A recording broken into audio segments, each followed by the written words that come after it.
I just sold my company for $20 million. When I told my mother, she squeezed my hand and whispered, "I'm so proud of you." But that night, after I locked $10 million in cash in her safe, I got a voicemail from my sister. "You think you're so special, don't you? Well, that money is ours now. Have fun with nothing, you undutiful daughter." My name is Alara Vance, and at 31 years old, I had just reached the summit. The air in the private dining room at Per Se, high above New York's Columbus Circle, was thick with the scent of success. A heady mix of expensive leather from the plush armchairs and the crisp apple and brioche notes of a vintage Krug champagne.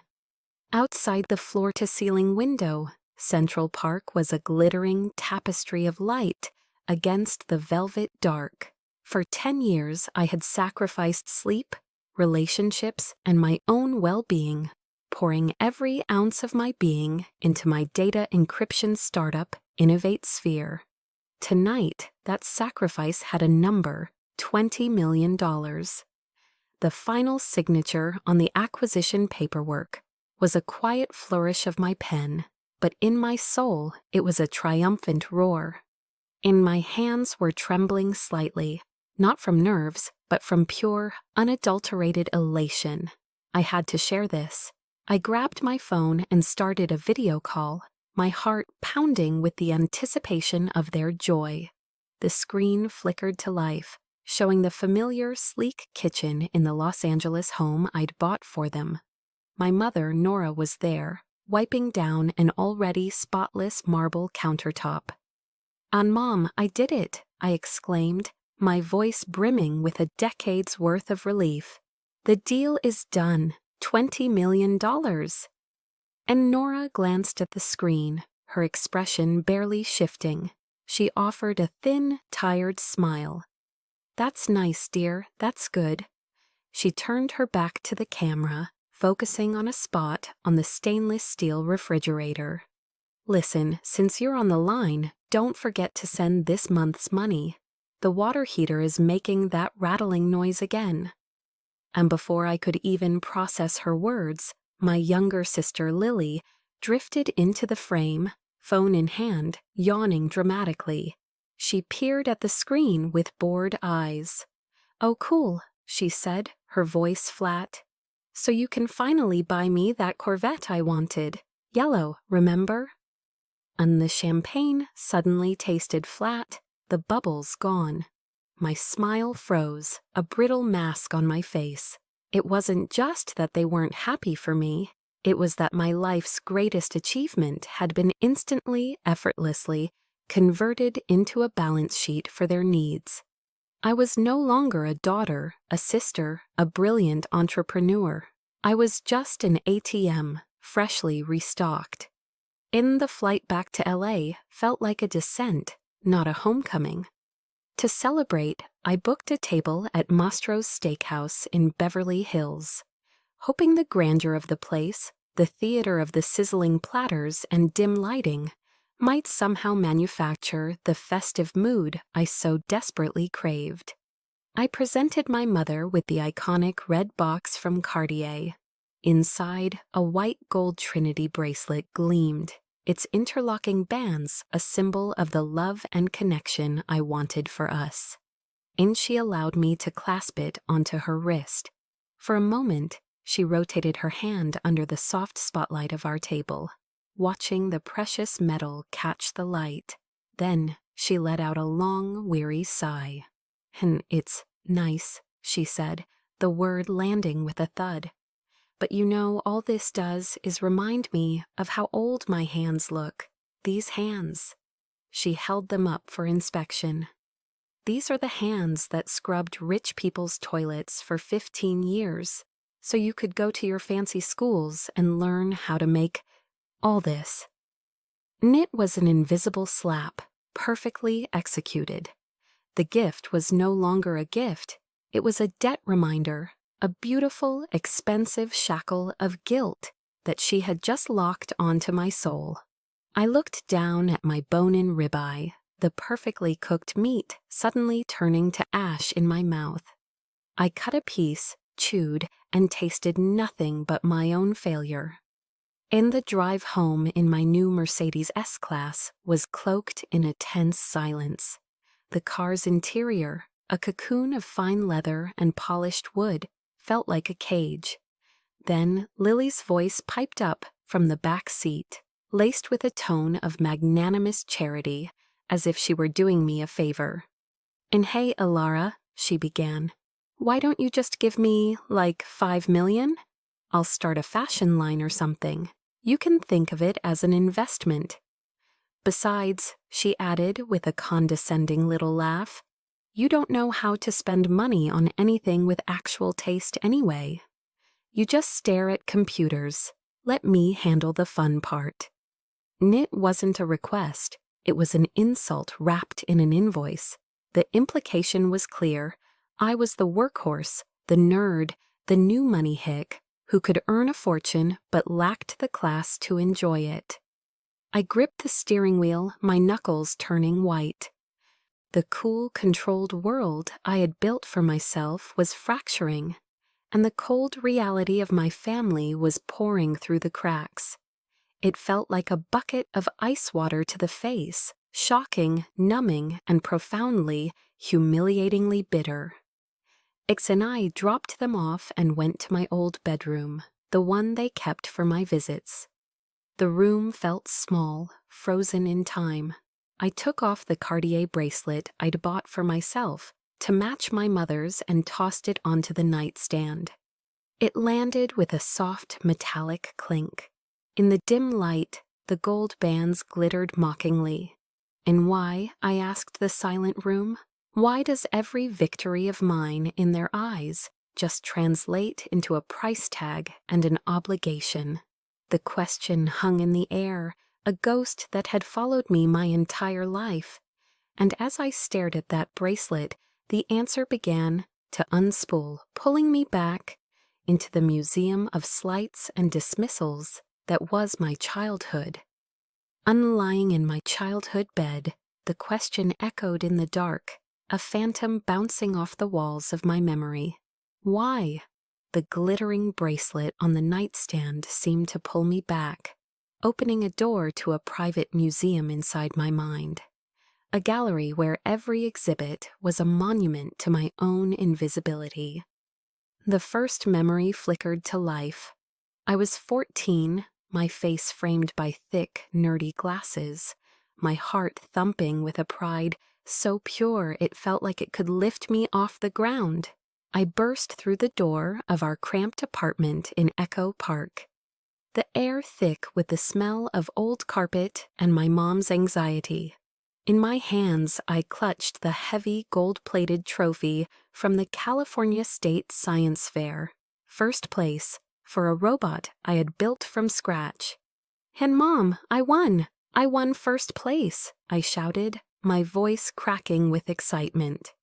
But my victory was met with a wall of someone else's drama. On the faded floral sofa, my mother, Nora, was cradling a 9-year-old Lily, who was sobbing hysterically because a classmate had made fun of her hand-me-down sneakers. Nora looked up at me, her face a mask of weary impatience.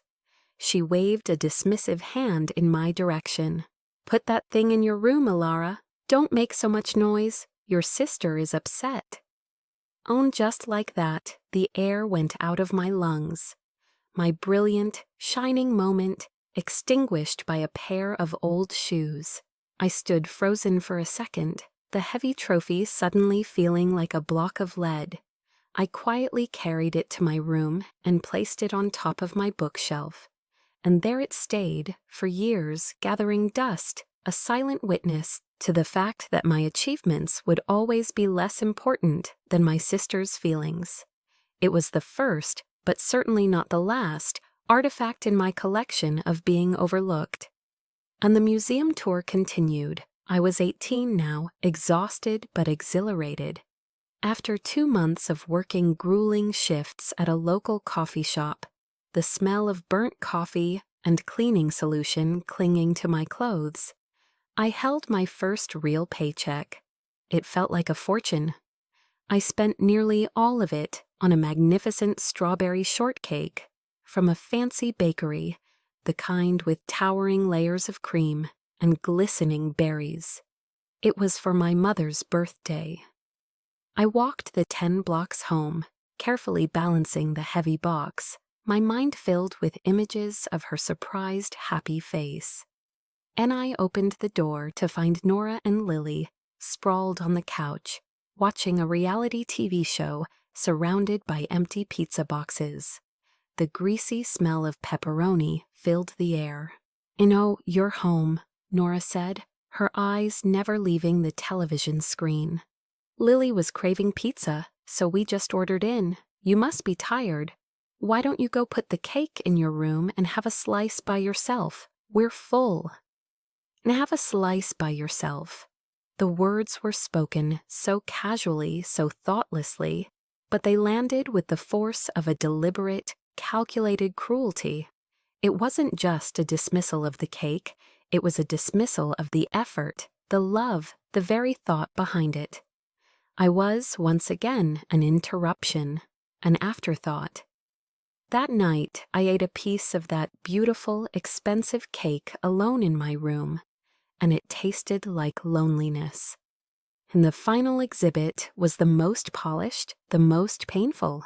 The day I got the thick envelope from the Massachusetts Institute of Technology, MIT, a full scholarship. It wasn't just a ticket to college, it was a ticket out, a validation of every late night, every sacrifice. I ran to the payphone on the corner, my hands shaking as I dropped the quarters in, tears of pure joy streaming down my face. I dialed home. Sonora picked up, the tinny sound of a game show host audible in the background. I choked out the news, the words tumbling over each other. "Mom, I got in MIT with a full ride." And there was a pause, then a flat, unimpressed, "Huh," another pause. "That's good," she finally said. "But Boston is so far away. What if something happens to me or your sister? Who's going to be here for us?" Her voice took on a familiar, martyred tone. "It's always about you, isn't it? Just thinking of yourself, flying off to live your life and leaving your family behind." And the line went dead. I stood there, holding the receiver, the loud traffic of Sunset Boulevard fading to a dull roar. The greatest accomplishment of my life had just been reframed as my greatest act of selfishness. My success was a crime. And my eyes snapped back to the present, to the dark room and the glittering bracelet. All those years, all those moments, they weren't random. They were a pattern, a system designed to keep me small, to keep me striving, to keep me filling a void that was intentionally kept empty. In a cold, hard clarity washed over me. Was there anything I could do, any achievement so massive, so undeniable, that would finally make them proud? The thought, born of years of quiet desperation, began to form. Maybe love and accomplishment weren't enough. Maybe what they needed was a shock to the system. A spectacle of success so enormous, so tangible, it couldn't possibly be ignored. Perhaps $10 million in cold, hard cash would finally be enough. The decision that formed in my childhood bedroom wasn't a fleeting thought. It became my life's mission. To build something so big, so undeniably real, that it couldn't be dismissed.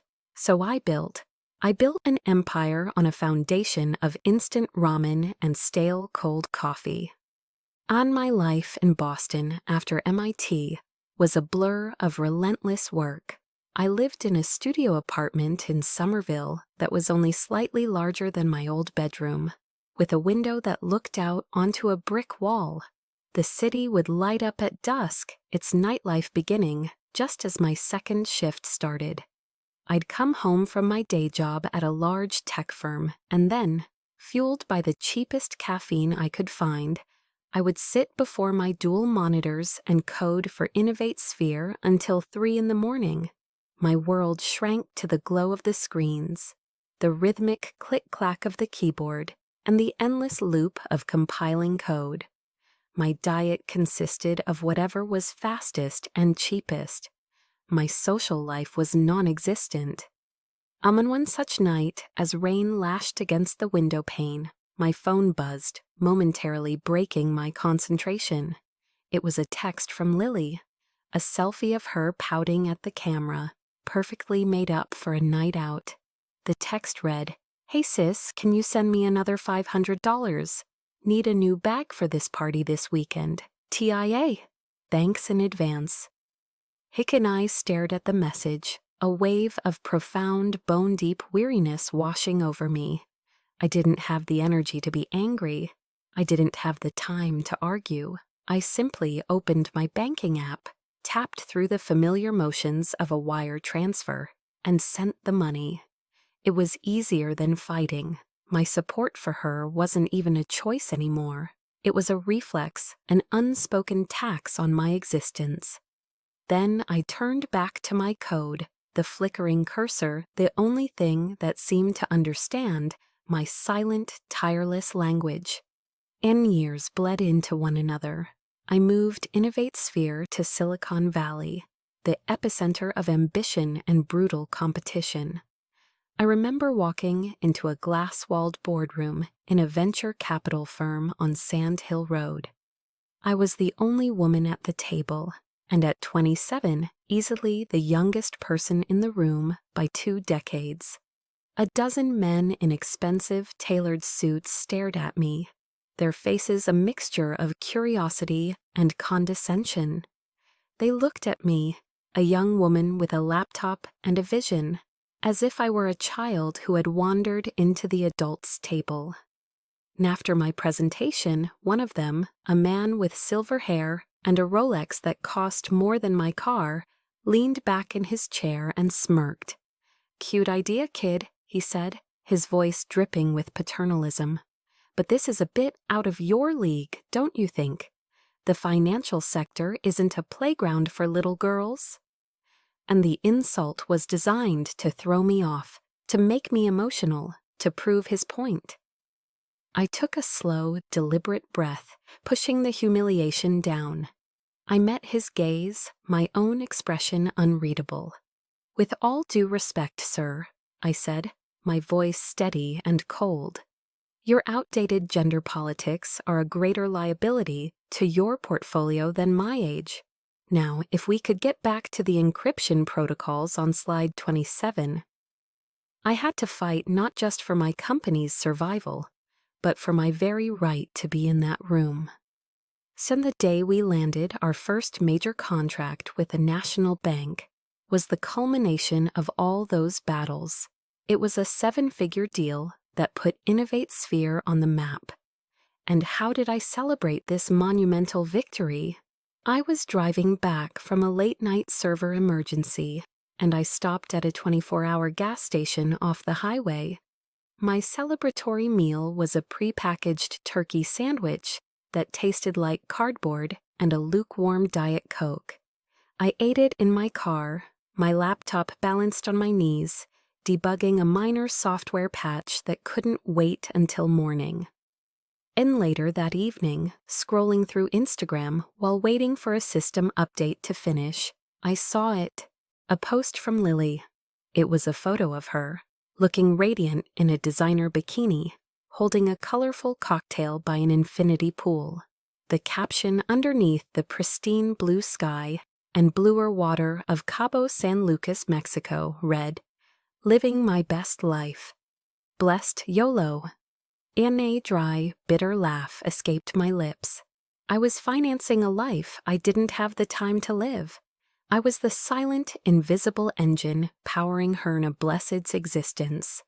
I closed the app, the stark contrast of our two worlds burning a hole in my consciousness. And so it went, for years, until tonight. Staring at my banking app on a flight back to LA, the number wasn't an abstract concept anymore. $20 million. It was the sum of every sleepless night, every skipped meal, every casual insult I had swallowed, every dollar I had wired. It was the final, irrefutable proof. A weary but satisfied smile touched my lips. Finally, I thought, now they'll see. I pulled up my contacts, my thumb hovering for a moment before I pressed the name. I needed to tell someone who would actually understand. I called Jack. And after the hollow victory in New York, being with Jack felt like coming ashore after a storm. We walked along the beach in Santa Monica as the sun bled orange and purple across the Pacific horizon. With the rhythmic crash of the waves beside us and the cool sand under our feet, I finally felt the knot in my shoulders begin to loosen. Here, with him, I could breathe. I told him my plan, the grand gesture: to withdraw $10 million in cash and store it overnight in the safe at my mother's house before I made the deposit on my dream home in Malibu. I explained it as a definitive act of trust, a way to finally prove that we were a family, united by more than just obligation. And he listened patiently, his hand holding mine, his presence a warm, steady anchor. When I finished, he stopped walking and turned to face me. He gently took my other hand, his gaze searching mine, his brow furrowed with a loving concern that felt more real than any celebration I'd had. "Inalara," he said, his voice soft but serious, "I love your capacity to trust. It's one of the most beautiful things about you." He paused, choosing his words carefully.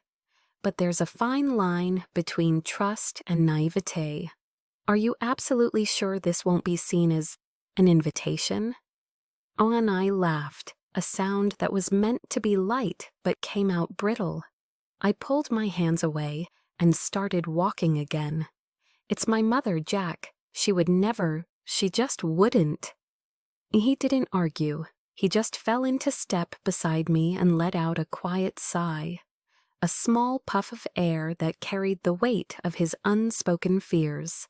But I chose to ignore it, focusing instead on the setting sun.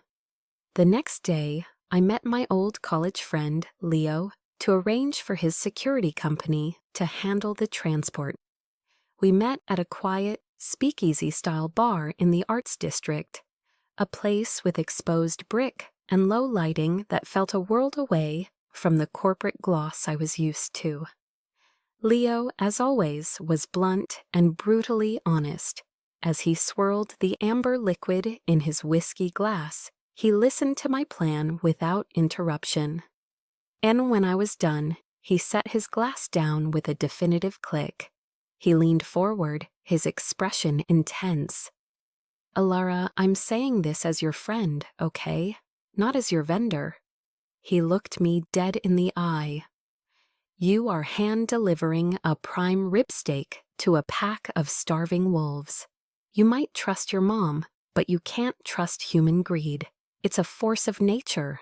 Let me keep the money in my company's vault. It's climate-controlled, insured up to $50 million, and safer than Fort Knox." And I smiled and patted his arm, dismissing his concern with a wave of my hand. "You always worry too much, Leo. It's just for one night. What could happen in one night?" And he shook his head slowly, a grim look on his face. "One night," he said, his voice low, "is all it takes to change a life forever." In that evening, I escaped to the one place I felt completely safe, Jack's apartment in West Hollywood. He didn't ask about Leo or the plan. Instead, he put on some old vinyl, poured us both a glass of wine, and made his famous pasta carbonara. We sat on his comfortable sofa, eating from bowls balanced on our laps, and watched an old black-and-white romantic comedy. There was no talk of money, no mention of family drama.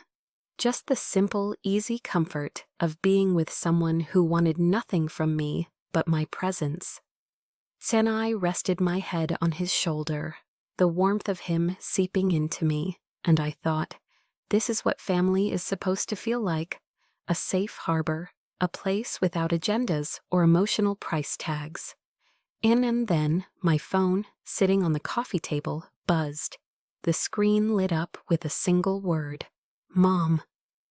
Instantly, the peaceful bubble burst. The air grew heavy. That familiar crushing weight settled back onto my shoulders. It was a phantom limb, an ache from a part of my life I so desperately wanted to heal. I stared at the screen, my heart caught between a lifetime of ingrained duty and a desperate desire for peace. I made a choice. I pressed the button on the side, silencing the call, and the screen went dark. Jack didn't say a word.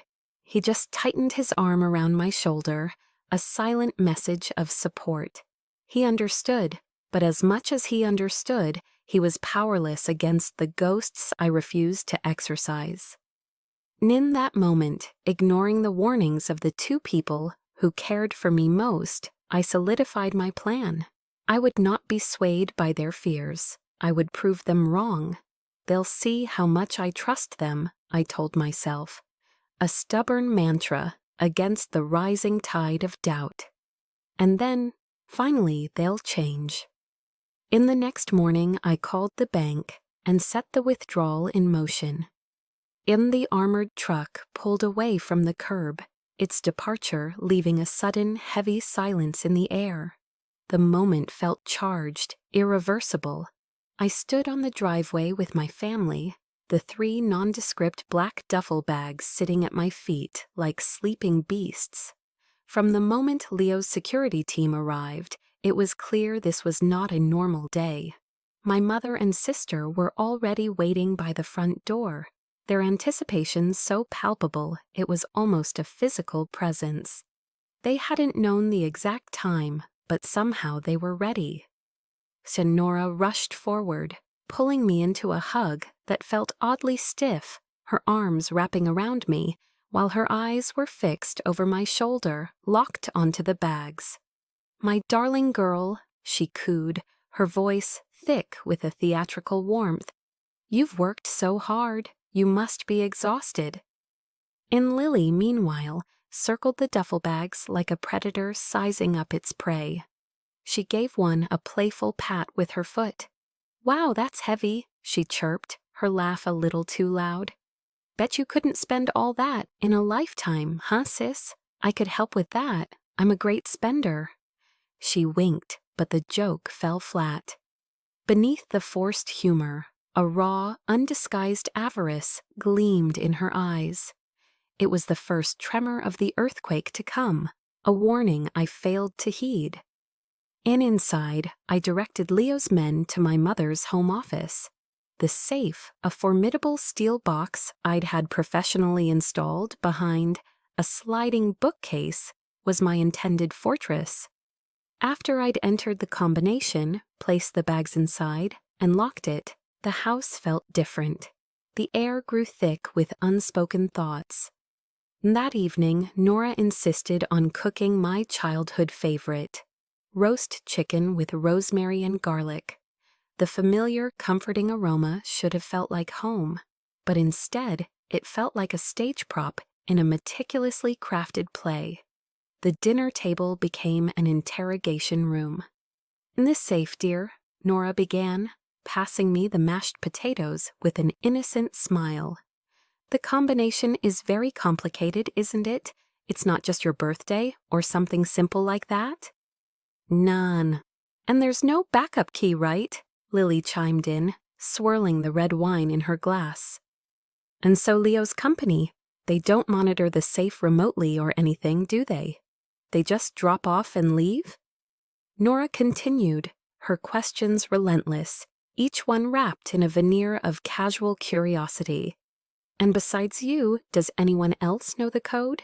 Does Jack?" Each question was a probe, a gentle but persistent tap against my defenses. I felt a prickle of unease, the same feeling you get when you realize you're being watched. I gave vague, non-committal answers, my own smile feeling tight and unnatural. Then, with a sudden, sharp movement, Lily gasped, "Oops!" and knocked her full glass of Cabernet Sauvignon directly onto my white silk blouse. As I jumped up, dabbing at the spreading crimson stain, the questions stopped. It was a perfectly timed distraction. While I was flustered and annoyed, I saw my mother's eyes on me, sharp and calculating, waiting to see if I had noticed the pattern. I hadn't, not then. In later, as I was in the bathroom trying to salvage my blouse with club soda, I heard Lily in the office. I peeked through the slightly ajar door. She was holding a stack of the cash I had left out on the desk, the top bundle, and was shamelessly taking a picture of it with her phone. My breath caught in my throat. "Lily, what are you doing?" I whispered harshly. And she didn't even flinch. She just lowered her phone and looked at me with wide, unblinking eyes. "What? I'm just capturing a historic moment," she said with a shrug, her tone utterly nonchalant. "Don't be so tense, Alara. It's not like it's the first time you've seen money." And the sheer audacity of it left me speechless. I retreated to the living room, my heart hammering against my ribs. A few minutes later, I heard my mother's voice, a low murmur from behind her closed bedroom door. I crept closer, straining to hear. The words were muffled, but the tone was clear, and I could just make out a few chilling phrases. "Everything is ready. Yes, just like we planned. No, she doesn't suspect a thing." Stunned, my blood ran cold. "Just like we planned." The words twisted in my gut. It had to be a work thing, I told myself.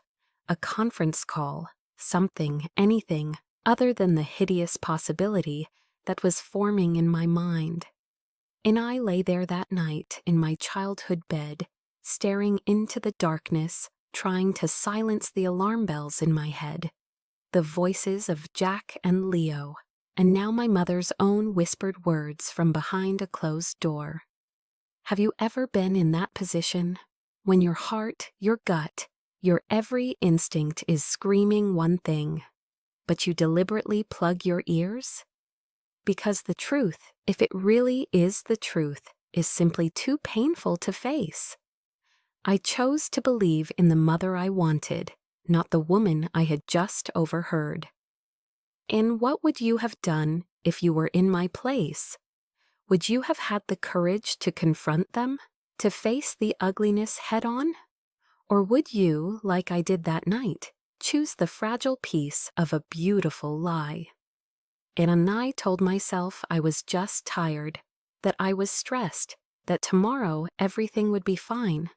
But as I drifted into a restless sleep, I knew deep down that it was a lie, and that tomorrow the silence of the house would be the most terrifying sound of all. And I woke to silence, a deep, profound silence that was utterly alien to this house. There was no sound of the television droning from the living room, no smell of coffee brewing, just a dead, stagnant quiet that felt heavy, like a blanket smothering the air. An icy dread, cold and sharp, snaked its way up my spine. "And Mom," I called out, my voice sounding small and thin in the stillness. "Lily?" And only the echo of my own voice answered me. And I threw off the covers and ran down the stairs, my bare feet slapping against the wooden steps. The living room was empty. The kitchen was empty. My heart began to pound, a frantic, panicked rhythm against my ribs. Then I saw it. The door to my mother's home office was wide open. As and I walked towards it, a strange sense of detachment washing over me, as if I were watching a character in a movie. The sliding bookcase was wrenched to one side, its track gouged into the hardwood floor, and behind it, the heavy steel door of the safe stood ajar, like a gaping mouth. I pushed it open, and inside there was nothing. Just empty gray metal, a void, A black hole that had just swallowed my future, my dreams, my blind, stupid trust. My breath hitched in my chest, caught somewhere between a gasp and a sob. The room started to spin, the edges of my vision blurring. Gone. It was all gone. In stumbling back into the kitchen, my eyes landed on a piece of paper on the granite countertop, right where we had eaten dinner just hours before. A cocktail napkin. Scrawled across it in my mother's familiar cursive was a short, brutal message.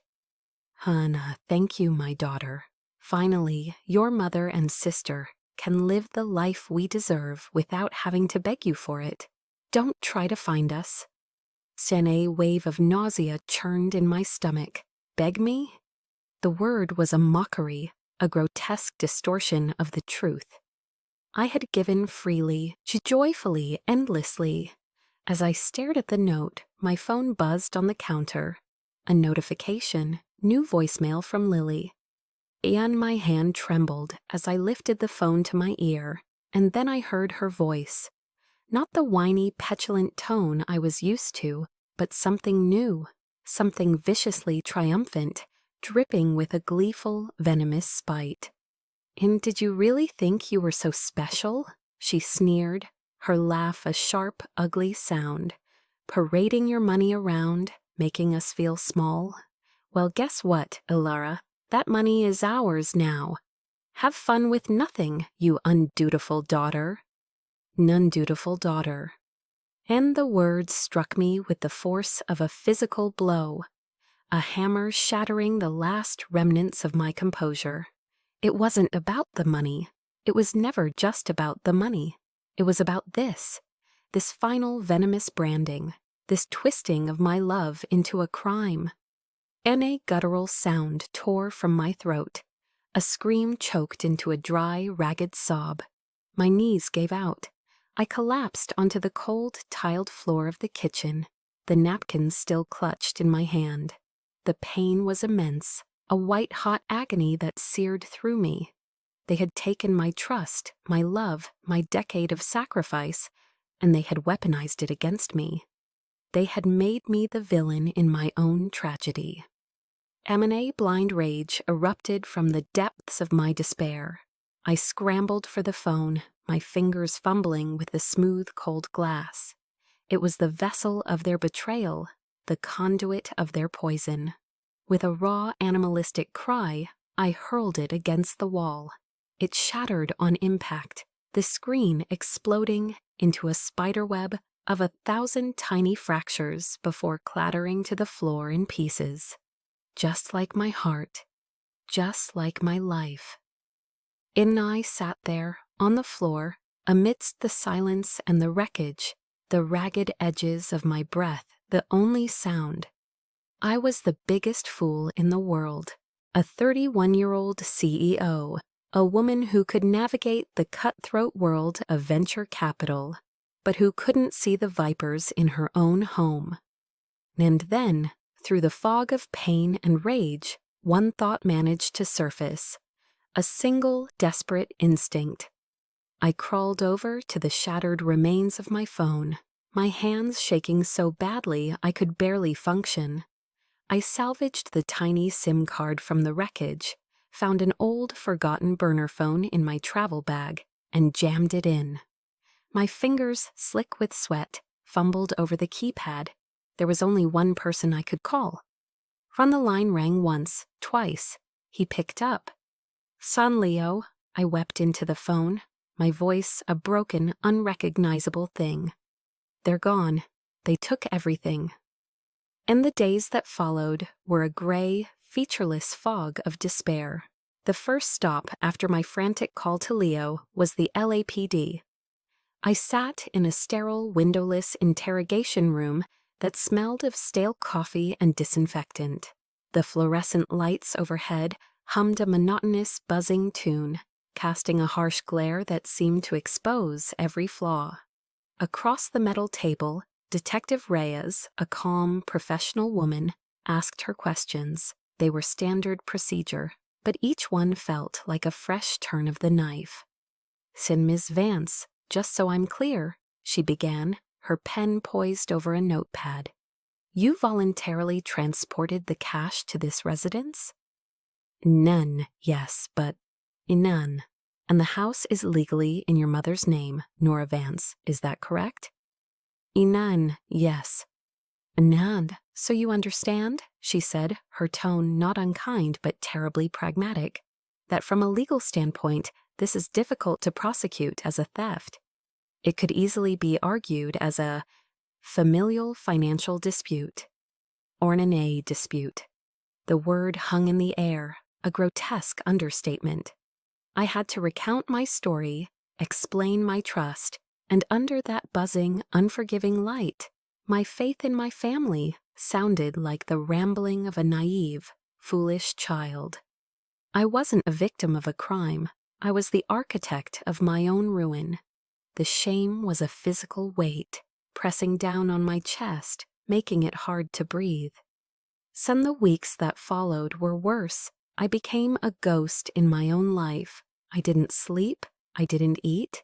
I just sat for hours in front of my laptop, endlessly typing their names into search engines, scrolling through flight manifests, looking for any digital breadcrumb they might have left behind.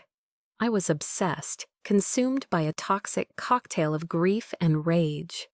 Jack tried. God, he tried.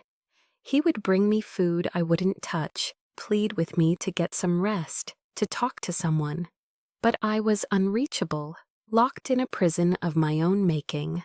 One evening he came and stood behind me, gently placing his hands on my shoulders. I flinched and pulled away, a sharp, angry gesture.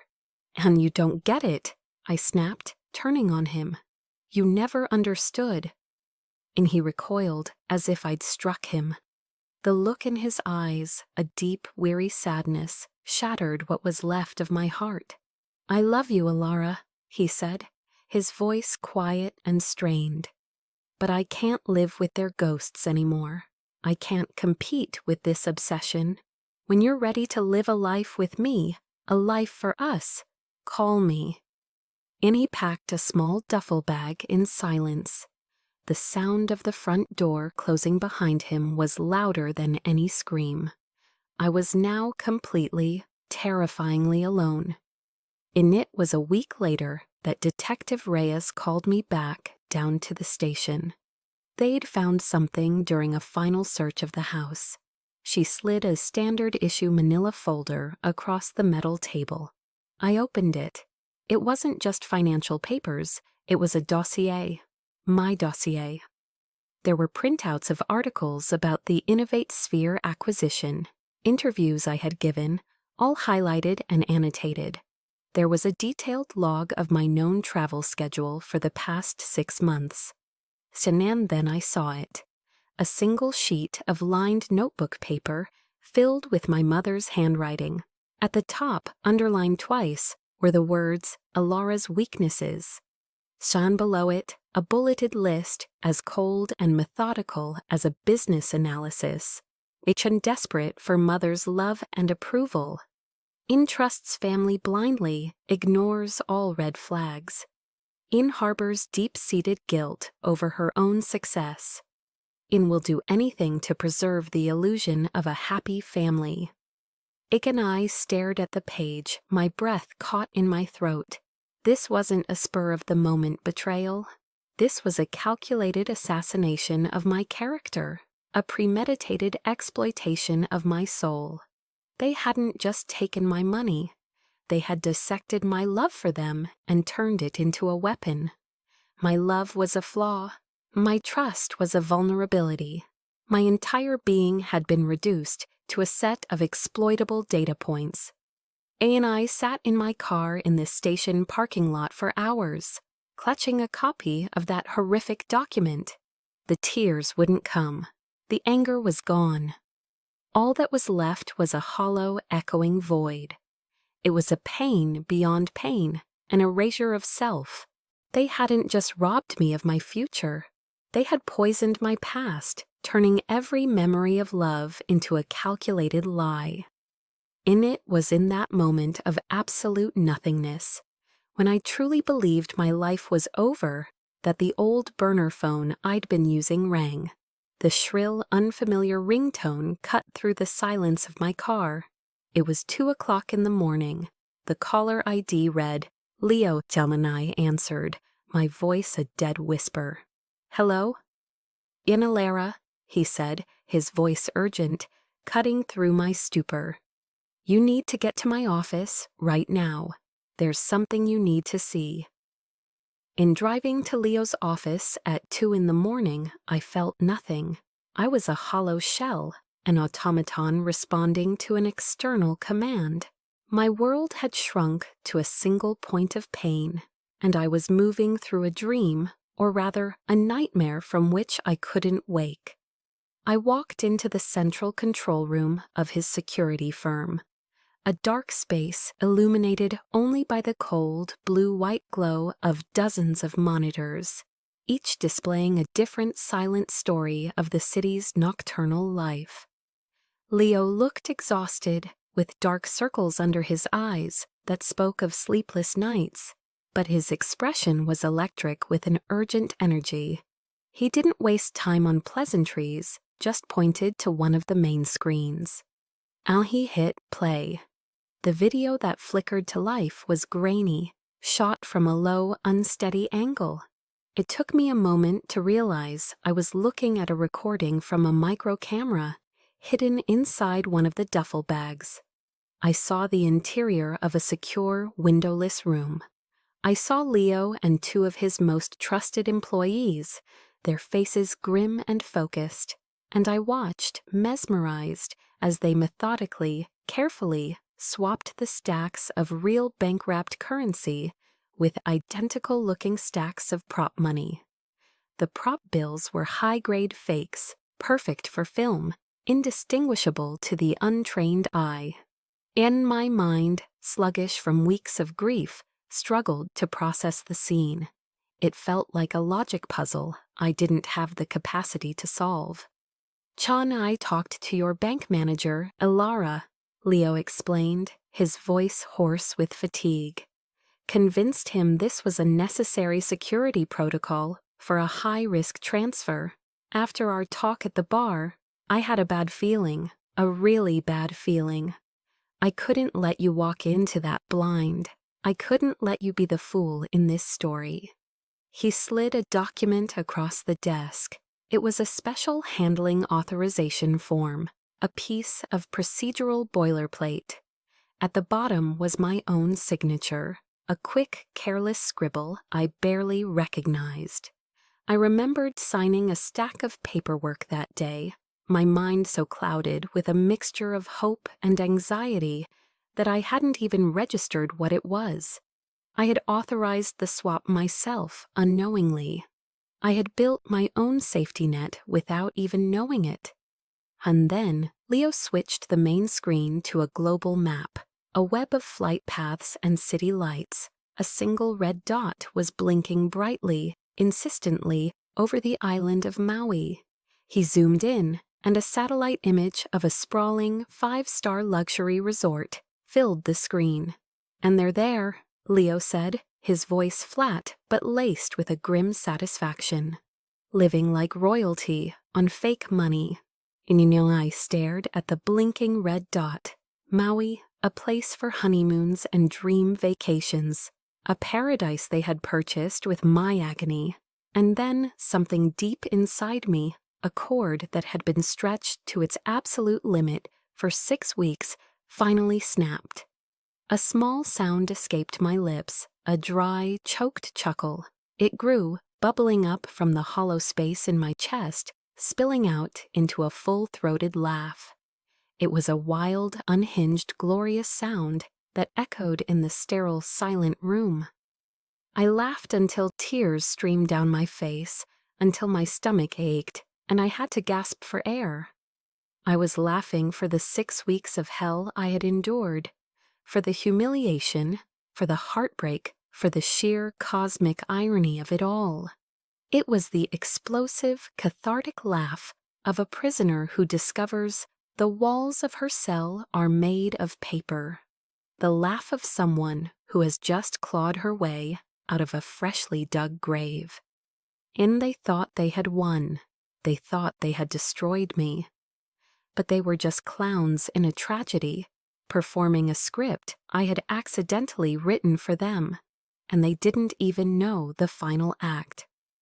And the laughter died as suddenly as it began, replaced by a chilling, absolute silence. The fog of grief had not just lifted, it had been incinerated. What remained was a landscape of pure, crystalline clarity. I stood up from the chair, my movements no longer tired or hesitant, but sharp and deliberate. My spine straightened.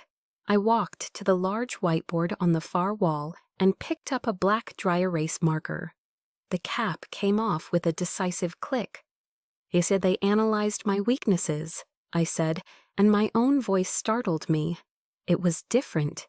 The broken, fragile quality was gone, replaced by a tone as cold and sharp as forged steel.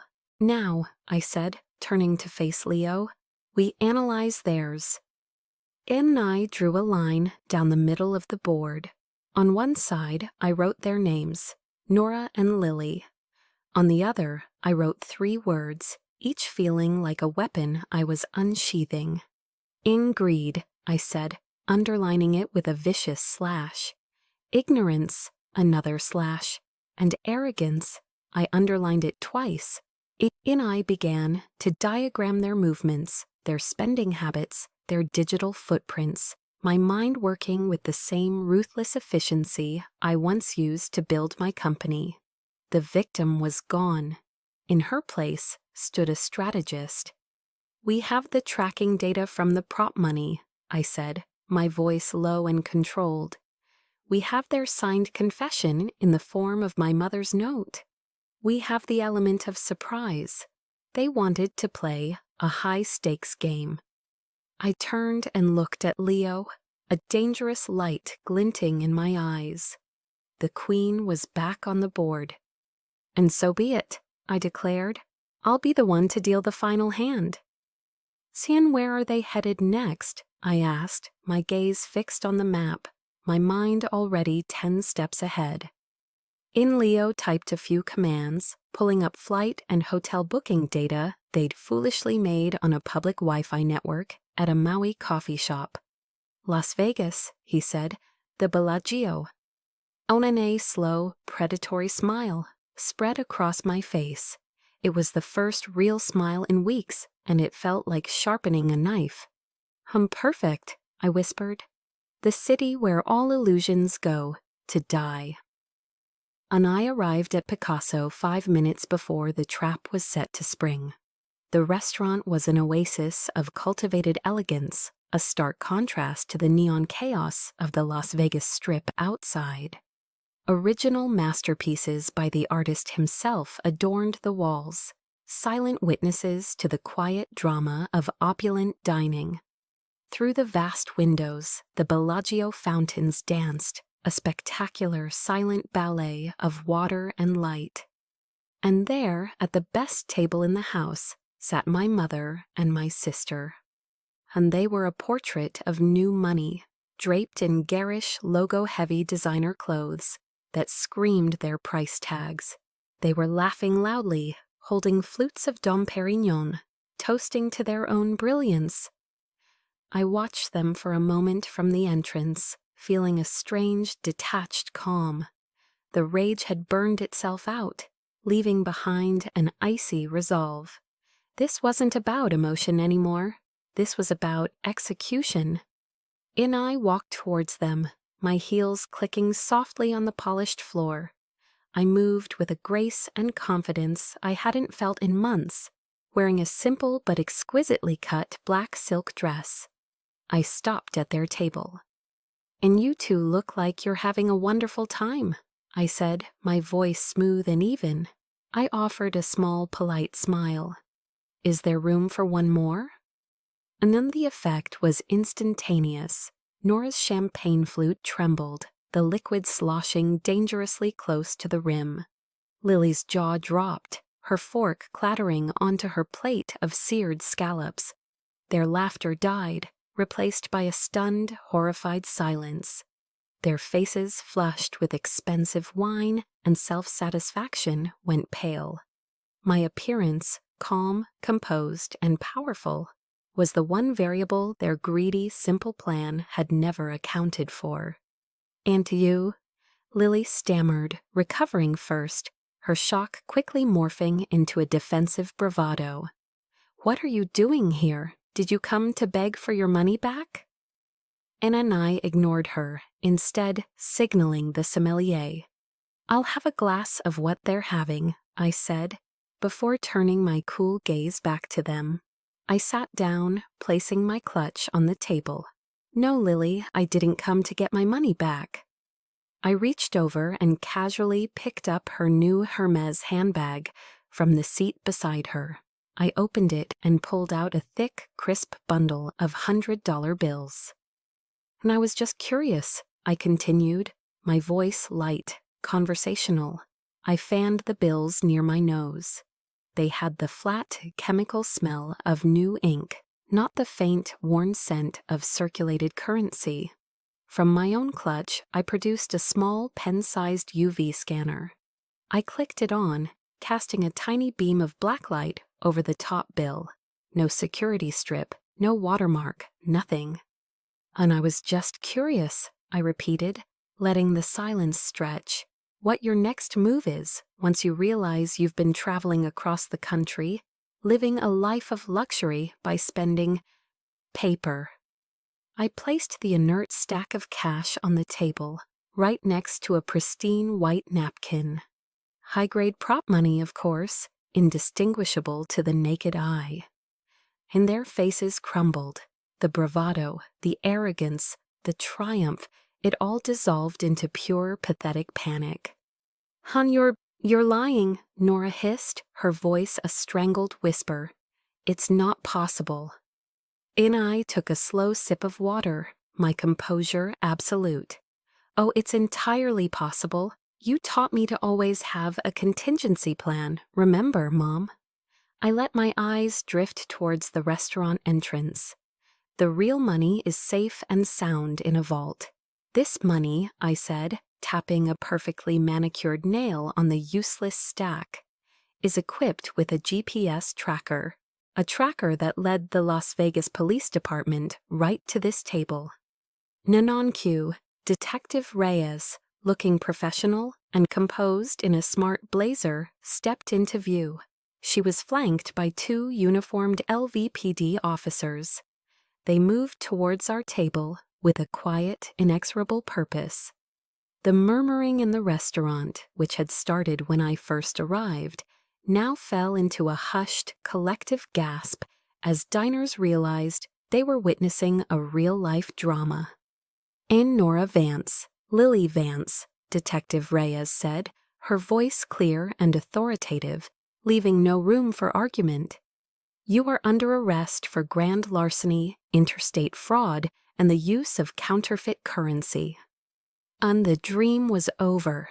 The color drained completely from their faces, leaving them looking haggard and cheap despite their expensive clothes. Their fantasy of a life of effortless wealth shattered into a million pieces, right there on the fine linen tablecloth, under the gaze of a priceless Picasso. As the officers moved in, the cold, sharp click of handcuffs being locked into place echoed in the suddenly silent restaurant. I stood up, turned my back, and walked away. I didn't look back. As I stepped out into the warm desert air, the Bellagio fountains erupted in another spectacular crescendo. I heard the music, the whispers of the crowd, the distant sirens. I had won. But there was no elation, no joy, just a vast, quiet emptiness, and the profound, soul-deep relief of a war finally being over. And I didn't go to the sentencing hearing in Nevada. I didn't need to be in the same room as them to feel the finality of it all. I read the outcome online, the cold black and white text of a news article, feeling as distant as a story about strangers. Nora Vance, my mother, was sentenced to 5 years in a federal correctional facility. Lily Vance, my sister, received 3. The charges were extensive: grand larceny, interstate fraud, and conspiracy. My lawyer called shortly after, his voice professional, but tinged with a hint of satisfaction. He asked if I wanted to submit a victim impact statement, a final formal opportunity to detail their calculated betrayal to the court, a document that could potentially sway the judge towards an even harsher sentence. And I thought about it for a long moment, picturing myself writing down all the pain, all the years of feeling invisible, culminating in their ultimate act of treachery. I could have filled pages, but then a quiet, profound clarity settled over me, a stillness I hadn't felt in years. No, I told him, my voice calm and steady in a way that surprised even myself. My revenge ended in that restaurant in Las Vegas. The rest of this is just the system's paperwork. My part is over. It's time for me to move on. And the first step in moving on was to dismantle the past, piece by piece. I put the house in Los Angeles on the market. The house I had bought with so much naive pride, which had since become a mausoleum of painful memories, needed to be cleansed from my life. Before the sale closed, my lawyer informed me of another layer to my mother's deceit. She had accrued significant gambling debts, liabilities secretly secured against the very house I'd paid for in cash. The old me might have felt another surge of anger, but the new me felt nothing. It was just more data. Without hesitation, I instructed him to use a portion of the sales proceeds to settle every last cent. This wasn't an act of kindness towards her. It was an act of liberation for me. It was the final, definitive severing of the last transactional tie that bound me to her. With that payment, I wasn't just clearing a debt. I was buying back my own peace, closing a ledger that had been open for far too long. And the next step was harder, more delicate. It was about rebuilding, not just a life, but trust. I found my way back to Jack, not with grand gestures, but with a quiet, humble phone call. We didn't rush back into our old relationship. The foundation had been cracked by my obsession and his departure, and we both knew it needed to be rebuilt, brick by painful, honest brick. We started going to therapy, both individually and as a couple. I remember one session sitting in a sunlit office in Santa Monica, the scent of sea salt in the air as we looked out at the endless expanse of the Pacific Ocean. For the first time, I found the words that had been buried under layers of my own pride and pain. "Hein, I'm sorry," I said, looking directly at him, my voice thick with unshed tears. "I'm sorry I didn't listen to you. I'm sorry I couldn't see past my own hurt. I'm sorry I let my obsession with them poison what we had." And he reached across the space between us and took my hand. His grip was warm, solid, a promise. "We all have scars, Alara," he said softly, his eyes full of an understanding that healed more than any apology could.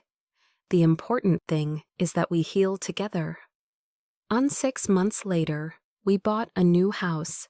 It was not the sprawling Malibu mansion of my former hollow dreams, but a smaller, more intimate home nestled in the quiet hills of Pacific Palisades, with walls of glass that looked out over the ocean.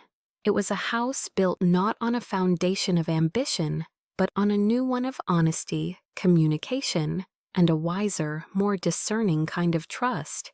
It was our start, our real start. And something fundamental had shifted within me. The relentless, punishing drive that had fueled the creation of Innovate Sphere, the need to prove my worth through numbers and acquisitions, was gone. That world of high-stakes tech, of endless funding rounds and brutal competition, no longer held any appeal. I had climbed that mountain, and I had found nothing but a cold, lonely echo at the top. And so I took the $10 million, the real 10 million, and I gave it a new, more meaningful purpose. Instead of a monument to my own success, I decided to build a legacy of empowerment for others. I established a venture capital fund and mentorship program I called Innovate Her. Its sole mission was to find, fund, and support young female-led startups, to give brilliant women the resources, the network, and the belief that I had to fight so desperately to find for myself. My pain, I realized, could become my purpose. In one afternoon, I was sitting in my new, light-filled office, listening to a young, fiercely intelligent woman passionately pitch her idea for a sustainable energy company. She was nervous, her hands trembling slightly, but her eyes shone with the same unstoppable fire I once had. As I listened to her data, her projections, her dreams, a genuine, unforced smile spread across my face. And the truth is, their betrayal, as devastating as it was, gave me an unexpected, invaluable gift. It forced me to redefine everything I thought I knew about worth, about success, about what it truly means to be family. I had lost the family I was born into, a family defined by the arbitrary bonds of blood and obligation. But in its place, I found and built a new one, a family of my own choosing, forged in shared goals, mutual respect, and authentic connection. It was a family of partners, of friends, of the bright, hopeful women whose dreams I was now privileged to help build. My legacy wasn't going to be a number in a bank account. It would be in the empires they would one day create. And that was a victory no one could ever take away from me. And my story found its new beginning there. But perhaps your journey is still unfolding. Maybe you're listening to this and recognizing a piece of yourself in my story, in the silence, in the pain, in the longing to be seen. If there is one thing I have learned, it is this: you cannot change other people, but you always have the power to rewrite the ending of your own story. Their betrayal does not define your worth, it only reveals their character. Allow yourself to grieve, but do not build your home in that grief. Your true legacy is not what you endured, but how you chose to rise from the ashes. Ik ken geen